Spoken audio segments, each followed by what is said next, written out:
Hello, August. Hi, good morning. This is Charles.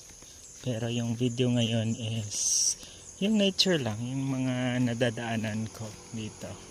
So, hi. So, it's August and it's a new month. So, Augustuhin nating magpasalamat. Unang-una sa buhay na ipinagkaloob sa atin sa lahat ng mga biyaya. Kasi pag grateful tayo sa kung anong meron tayo, sa mga blessings na meron tayo, I'm sure i-bless more pa tayo, diba?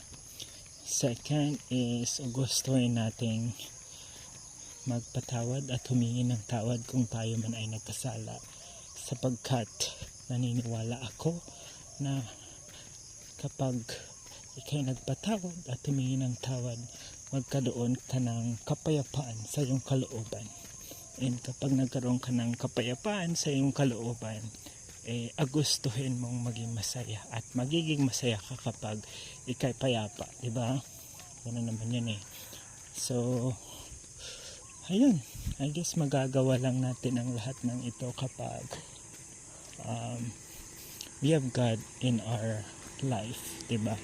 In this new month, I'm sure marami tayong mga plano gustong ma-achieve or mga gusto natin gawin for this month.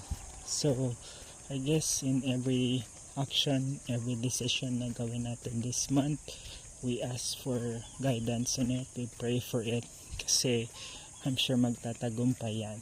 Kung hindi man natin makuha yung desired result, I'm sure God is teaching us a lesson, or maybe opening a better and a bigger blessing for us.